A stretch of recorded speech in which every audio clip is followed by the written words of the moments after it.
नमस्कार दोस्तों, स्वागत है आप सभी का हमारे YouTube चैनल पर। आज की हमारी चर्चा का विषय है आचार संहिता।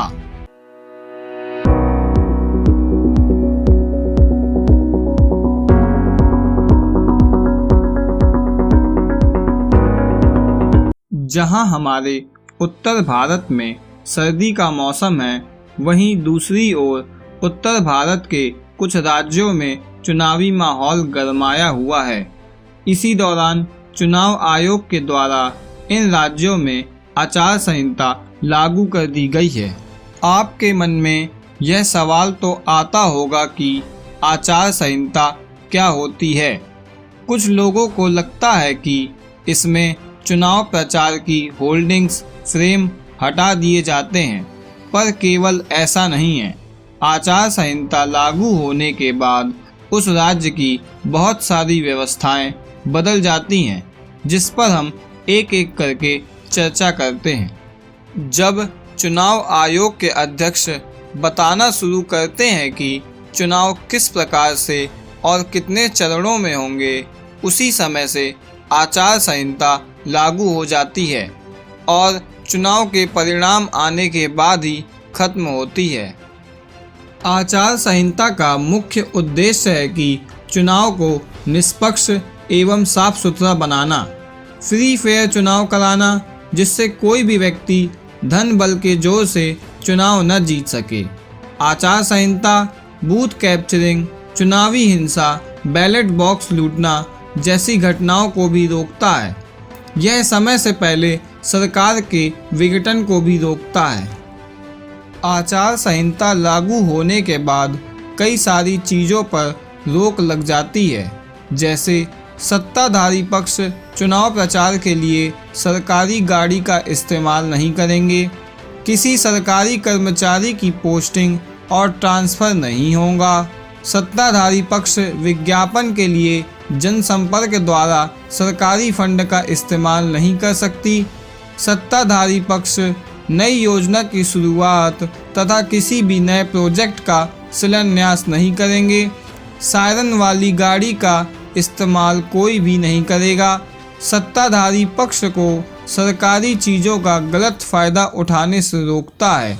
इस दौरान चुनावी रैलियां नहीं होंगी, केवल वर्चुअल प्रचार होगा।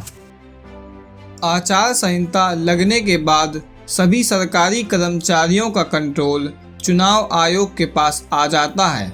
इसमें जन उपयोगी योजनाएं जो पूरी होने की स्थिति में है, वह नहीं रुकेगी। अधिकारी जन उपयोगी योजनाओं की शुरुआत कर सकते हैं। जो सरकारी कार्य पूरे हो चुके हैं, उनका भुगतान नहीं रुकेगा। एक तरह से कहा जाए तो इस समय सरकारी तंत्र चुनाव आयोग के तहत चलता है। अगर कोई नेता आचार संहिता का उल्लंघन करता है तो चुनाव आयोग उसका पर्चा रद्द कर सकता है। अगर आपको लगता है कि कोई नेता आचार संहिता का उल्लंघन कर रहा है तो आप सी विजिल ऐप पर शिकायत कर सकते हैं। यह ऐप चुनाव आयोग के द्वारा लॉन्च किया गया है। चुनाव आयोग हर बार चुनाव प्रचार पर खर्च किए जाने वाले धन को सीमित करता है। अगर नेता इसका उल्लंघन करते हैं तो सज़ा के तौर पर वह 3 साल के लिए चुनाव नहीं लड़ सकता और अगर सरकार में है तो उसकी कुर्सी भी चली जाएगी। इस बार के चुनाव में धन लिमिट बढ़ा दी गई है। सांसद के चुनाव के लिए बड़े राज्यों में 70 लाख से बढ़ाकर 95 लाख कर दी गई है और छोटे राज्यों के लिए 54 लाख से 75 लाख कर दी गई है। और वहीं एमएलए के लिए बड़े राज्यों में 28 लाख से बढ़ाकर 40 लाख कर दी गई है और छोटे राज्यों के लिए 20 लाख से 28 लाख कर दी गई है। आचार संहिता की शुरुआत 1960 में सबसे पहले केरल के द्वारा की गई। उसके बाद 1962 के लोकसभा चुनाव में भी इसे लागू किया गया। आचार संहिता की सबसे मज़ेदार बात यह है कि यह किसी भी कानून के तहत नहीं बनी हुई है।